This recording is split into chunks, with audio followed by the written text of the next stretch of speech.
this kind of hateful rhetoric and this level of dehumanizing can lead to dangerous actions by people who listen to the president. And 95% of the Somalis in your state are U.S. citizens. Yes. Just for clarity there. But the president has restricted all. Look at her smirk. Yeah. Mm-hmm. They think they've gotten over. We've came to your country. We have now been deemed citizens, and we know through your Constitution that there's almost nothing you can do as far as deporting us from this country. But as I said before, if we can't deport you, we can damn sure put your ass in jail.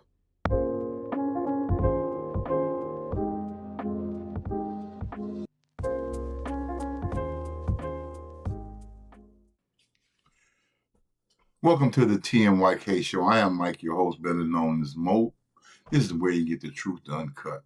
Today we're going to be diving a little bit more into Ilhan Omar. And let's just see what we can see and what she's done here when it comes to this fraud that they've pulled her and her Somalian family. The fraud that they pulled over Minnesota. We're going to watch this guy here and get his take on it. And we'll go from there. We'll continue to talk. Hope you've had a great day today. And we ask that you please like, share, and subscribe if you like our videos. Let's get into this. 70 people have now been indicted that were involved in this fraud ring, almost all of which were Somalian immigrants. Now, before we move on, can we just quickly acknowledge how absolutely evil it is to lie about feeding starving children in an effort to steal taxpayer money? And hey, as the reporter said, this is the nation's single largest pandemic-era fraud case, absolutely reprehensible. But okay, check this out. One of Feeding Our Future's key locations at which they committed fraud was an establishment called Safari Restaurant.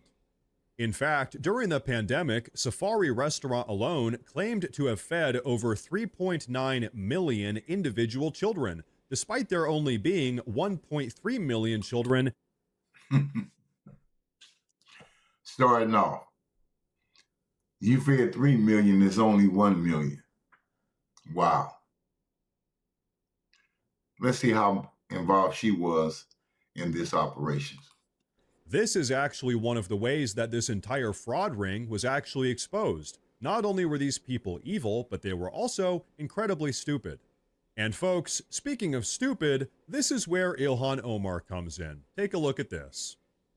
horta aad iyo aadaan ugu faraxsanahay in maanta Safari aan soo gaarnay sida dadka badan ay u og yihiin ciyaalkeena yaryar ilaa iyo number la eg 20 milyan oo ciyaal iskuuley ah waxay cuntadooda ka helaan iskoolka kaliyo.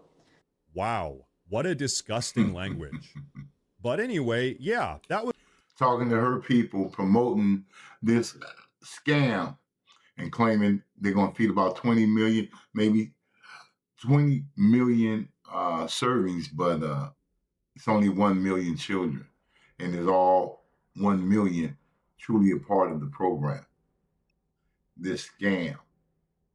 was Congresswoman Ilhan Omar promoting the very establishment that worked with Feeding Our Future to defraud American taxpayers out of hundreds of millions of dollars. But you know what? This entire situation gets even worse than that. You see, the only reason that the fraudulent organization Feeding Our Future was able to receive any of this taxpayer money in the first place is because of a piece of legislation called the Meals Act, which allocated money from the federal government towards humanitarian groups just like Feeding Our Future. And now, folks, can you guess who drafted and proposed the Meals Act? That's right, Ilhan Omar. Seriously? The Khan lady. Ilhan the Khan. Ilhan the Khan. She's behind all of this. She drew it up in legislation. They went for it because it sounded like a good idea, but she had an ulterior motive. Seriously, you can't make this stuff up. She herself proposed the legislation that allowed for this fraudulent charity to receive money from the federal government. Then, she personally promoted the fraudulent charity as it was stealing hundreds of millions of dollars from American taxpayers. But you know what? It gets even worse. You see, according to multiple reports, several of these indicted Somalian immigrants that were involved in this fraud ring are actually campaign donors to Ilhan Omar, which would mean that not only did she propose the legislation that allowed for all of this to happen, and not only did she personally promote the fraud as it was happening, but she also financially benefited from the entire situation. And you want to know something? As if this entire situation isn't infuriating enough, guess what? Ilhan Omar isn't even being prosecuted. Despite all of this information, the evidence wasn't deemed concrete enough. Give me a freaking break. But you know what, folks? There's something else I want you to see now. Take a look at this. Yeah, I mean, what we are witnessing is a constitutional crisis. We are seeing an executive branch that has decided that they are no longer going to abide by the Constitution in honoring Congress's role in the creation of the agencies, in their role in deciding where money is allocated. Yeah, that was... They think you're stupid. She thinks you're stupid. She thinks Americans are stupid. That's truly how this woman feels about every American. Whenever you can go on a show, not this one, when she was able to go on an interview and tell the world, tell the nation that she believed in America, they need to watch all white men. The white men are dangerous to this country, who gave her and her family, along with others, the break that they have, that she's able to have grown up in this country and be as successful as she has become. Give me a break. Who is she? What is her true motive for being here in America today? Omar talking about how Doge's ongoing effort to cut out waste, fraud, and abuse from our federal government's budget is a constitutional crisis. Hey, you know what? Maybe she feels that way because allegedly she is one of the massive recipients of all of the waste, fraud, and abuse. Folks, I have to be honest here for a second. I'm just getting absolutely sick of all of this stuff. You know what? I've decided, let the record show. I stand with Congressman Brandon Gill. I also think that Ilhan Omar should be arrested, deported, alongside every other immigrant that gets off on defrauding the American taxpayer. Because I don't know about you guys, but I think it's probably best if we don't allow criminal immigrant gangs from Somalia to defraud American taxpayers, or to allow their beneficiaries like Ilhan Omar to serve in Congress. Now let's move on to her brother, not literally her brother, but her brother being another Somalian. Let's go and see what he has to say. She had a problem when they were cutting Doge, when Doge was cutting the U.S. AIDS program, which Elon Musk was overseeing. And when they started cutting that, that's what she was talking about when she said that we were in a national crisis. She didn't like the fact that fraud was being identified. And that was her cry. We have to stop them, because what they're doing is unconstitutional. How can Elon Musk come and cut AIDS, U.S. AIDS, that was going all over the world? They were beating America for its money. But let's check out this cat here and see just what he has to say about being here in America. Fear in life is that this man may never witness our full takeover. Yes, he may never witness that. He already witnessed our partial takeover, our little success. Did you hear what he said? His fear is that Donald Trump will not witness their full takeover. Takeover of what? His house? Donald Trump's house? Mar-a-Lago? Is he talking about America? And there's already, as he's saying right now, there's already been a partial takeover. Are we truly listening? Are we truly paying attention, people, to what they're doing? And this goes back even further than Joe Biden. But Joe Biden really got this ball to rolling, where he let in all of these illegal immigrants from all over the world. Terrorists, everything. We don't know what we got in this country right now. But let's continue with him. Let's see what he got to say about his partial takeover, looking to completely take over. That's in America. And he's the reason actually I know that the community in America is thriving. He is how I know. It's like, he's how we measure our progress. If he doesn't tweet, somebody messed up. I know it. Somebody fucked up the plan. If he tweet, I know. Wait a minute. He said somebody fucked up the plan. We weren't supposed to be here. Somebody fucked up the plan. Are we listening? Are we listening? We have to know what's going on, people, around us. We're not in a good place right now as America. We must understand that. We're doing the right things. Yes, that's how I know. So, he's old and sick, I know. He may not witness our full takeover, but I promise you that his sons will witness. Just like him, we came to exist in this country. See? The land of free men, the land of opportunities. And we're here. Yes. And we're not leaving, actually. We're not going back. What do you mean go back? You should go back first. You see, if you come fast, you go fast. See? Just like you. Tell me how you own this land. Explain to the world how this land became your land. Tell the world. My biggest fear in life is that this man...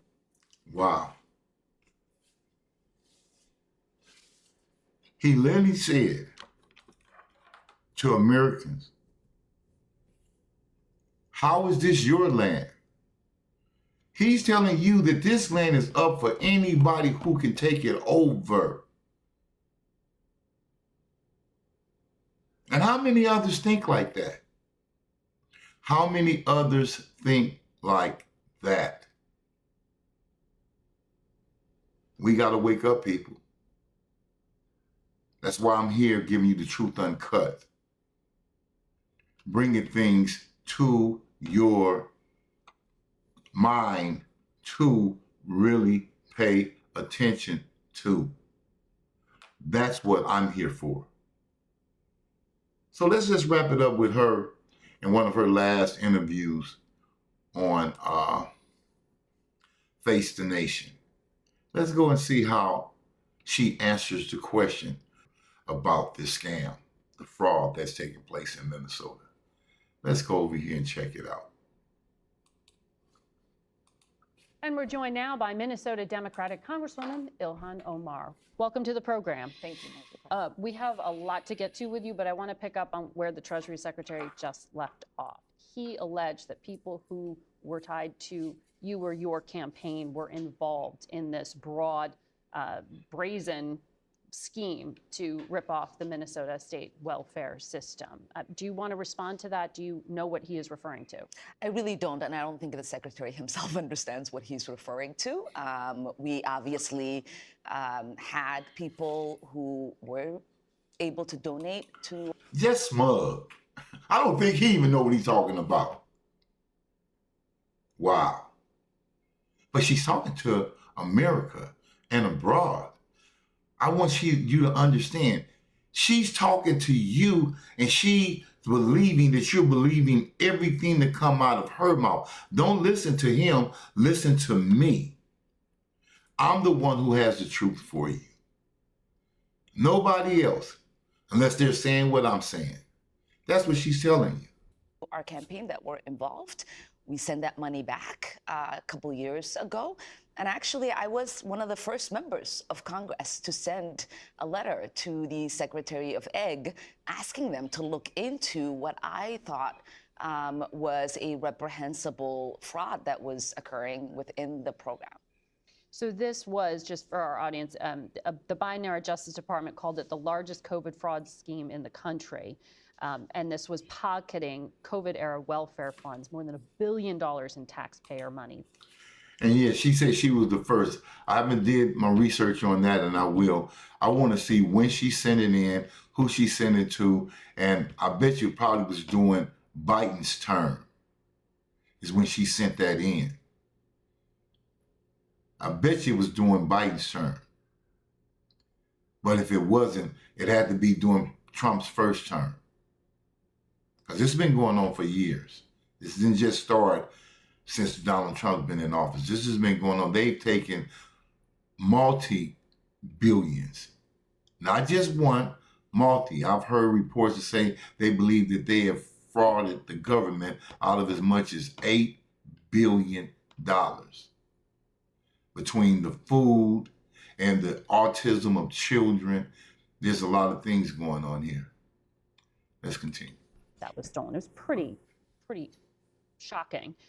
Of the 87 people charged, all but 8 are of Somali descent. And that has added to the spotlight being put specifically on your community.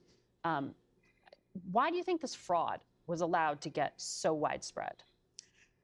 Well, I want to say, this also has an impact on Somalis because we are also taxpayers in Minnesota. We also could have benefited from the program and the money that was stolen. And so it's been really frustrating for people to not acknowledge the fact that we're also, as Minnesotans, as taxpayers, really upset and angry about the fraud that has occurred. Mm-hmm. So do you think, though, that there was a failure by the Democratic state government to police itself? This is a brazen, fraudulent activity here. Yeah, and that is what I alluded to in my letter that I'd sent to the Secretary of Eg, was to see where things were going wrong. How can this amount of money disappear fraudulently without there being alarms being set off? And it is something that, we have to continue to investigate. We have to continue to ask those questions. Because... Did you follow up? Ilhan the Khan, did you follow up? So you just reported it and left it alone and said, oh, well. Come on, give me a break. You just reported and said, oh, well. You didn't look for no answers. You didn't look for nobody to get back to you to give you the bottom line of what was happening with this money that you believe was being taken fraudulently. Come on. Who believes that? As you know, one of the initial defenses by the organization at the heart of the fraud, Feeding Our Future, was to claim the probe was due to racism. Do you think that this was all about negligence, or that it was like political fear of alienating the Somali community? So you have to remember that the woman who led the program is a Caucasian woman. And that was her way of making sure that this would continue to happen by using whatever rhetoric that was available to her. We do know that when the money was stopped, they did sue. The AG, Attorney General Keith Ellison, defended the department in that lawsuit. It was a judge that said it should continue, that money should continue to go out. And so this wasn't something that people were not looking at. There was always those alarms, and we will continue to understand where things might have gone wrong as these investigations continue and as these fraudsters are prosecuted and sent to jail. Keith Ellison, just to bring back to your remembrance, Keith Ellison was Obama's Attorney General, and as he called himself, Obama's wingman. Could you imagine if Pam Bondi came out and said publicly she was Trump's wingman? All hell would have broken loose. But this is the same man. He is now the Attorney General of Minnesota, and he is the man, and with the crooked judges that we have on these benches today, how was all of this going on? Keith Ellison brought it, got to the judge said, hey, keep the money going. And it was all fraudulent? Are you kidding me? So he's in on it too? That's what it sounds like. Him and the judge. It's going to have impact for your community because we've already heard that the head of Medicare and Medicaid say they're going to have a new policy that applies to Minnesota. You heard the Treasury Secretary say they're investigating. But there's another thread here because House Republicans and the Treasury Secretary just now talked about a link to terrorism, a possible link. He said they're just now beginning to look into it. How confident are you that that's a false claim? I'm pretty confident at the moment because there are people who have been prosecuted and who have been sent in. You don't know nothing about the fraud. All of it's new to you. You were suspicious of it. But now you can say with confidence that none of it went to terrorism. None of it went to Al-Shabaab, which is a part of Al-Qaeda. None of it went to them, but money was stolen. But you can assure us that none of it went to any terrorist organization. Give me a break. If there was a linkage in that the money that they had stolen going to terrorism, then that is a failure of the FBI and our court system in not figuring that out and basically charging them with these charges. And so I do know that for many years, this sort of like alarm that there is money being transferred through the airport in bags and going to terrorism that accusation has always existed. There's never been here and there in those accusations. But if that is the case, if money from U.S. tax dollars is being sent to help with terrorism in Somalia, we want to know. Yeah. And we want those people prosecuted. And we want to make sure that that doesn't ever happen again. So there are 80,000 people of Somali descent in your state, but the president has been very focused, not just on them, but on you. In this extraordinary cabinet meeting, he said Somalis, quote, come from hell. They complain and they do nothing but bitch. Take a listen. These are people that do nothing but complain. They complain. And from where they came from, they got nothing. We don't want them in our country. Let them go back to where they came from and fix it. Thank you very much, everybody. That knocking is vehement agreement. Let them go back and fix it. All of these countries. Why don't you all rise up like you can come here to America and rise up? Go to your countries and rise up against the governments that you all are against. Do that. How about that?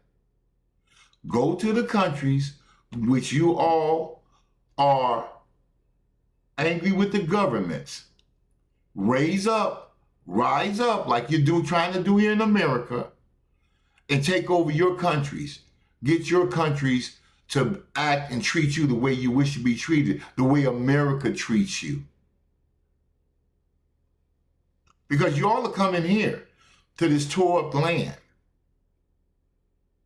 This tore up land. Like Donald Trump said, go back to your countries and fix it. That's all you have to do. You came here, you've learned about marching, you've learned about protesting, you learned about making your voices heard. So go back to your countries and make it happen. From his cabinet members there, I just wonder what the reaction is in your district to have that from the highest office in the land. It's disgusting. It's completely disgusting. These are Americans that he is calling garbage. And we feel like there is an unhealthy obsession that he has on the Somali community, and an unhealthy and creepy obsession that he has with me. I think it is also really important for us to remember that She thinks she's that important. It's creepy, the obsession he have on me. He has no obsession on you except you are a con woman and a crook, and you're not for the United States. And we have tape after tape to show that. You are submitted and you're beholden to Somalia. That's the land that you are beholding and submitted to. And its president, you said it to your Somalia communities. And we will be showing that. this kind of hateful rhetoric and this level of dehumanizing can lead to dangerous actions by people who listen to the president. And 95% of the Somalis in your state are U.S. citizens. Yes. Just for clarity there. But the president has restricted all. Look at her smirk. Yeah. They think they've gotten over. We've came to your country. We have now been deemed citizens, and we know through your Constitution that there's almost nothing you can do as far as deporting us from this country. But as I said before, if we can't deport you, we can damn sure put your ass in jail. And it's coming. Immigration processing, including asylum claims from Somalis already on U.S. soil, along with 18 other countries. ICE reports it has rounded up about 19 people, and they put out press releases with the images of about 5 of them that they say are the worst of the worst. Is that the entirety of the crackdown to date? Yeah, so far we know of the people that they've picked up in Minnesota. About 5 of them are Somalis. And from what I have read and from the people that I've spoken to, all of them had already had orders of removal. So these are not people who are undocumented, but people who have committed crimes and who should have already been sent out of the country. I want to ask you about something else that the architect of the president's immigration policy, Stephen Miller, said. On Thanksgiving Day, he posted, "No magic transformation occurs when failed states cross borders. At scale, migrants and their descendants recreate the conditions and terrors of their broken homelands." What do you make of this argument of failure to assimilate and sort of ruining America? How do you understand this? I mean, when I think about Stephen Miller and his white supremacist rhetoric, it reminds me, yes, it reminds me of the way the Nazis described Jewish people in Germany. And you know, as we know, there have been many immigrants who have tried to come to the United States who've turned back, one of them being Jewish immigrants. We know the way that people were described who were coming from Ireland, Irish immigrants. We know the way in which people were described back then when they were Italian immigrants. And to me, you know, we're yes, of course, ethnically Somali. We are in this country as Americans. Yeah. We are citizens. We are productive part of this nation, and we will continue to be. Congresswoman Omar, thank you for your time today. So there you have it. This is Ilhan Omar, better known as Ilhan the Khan. So I hope that you enjoyed this. If you enjoyed this episode, please like, subscribe, and share. And until next time, you know I do love you, and be kind to each other and love on one another. Peace.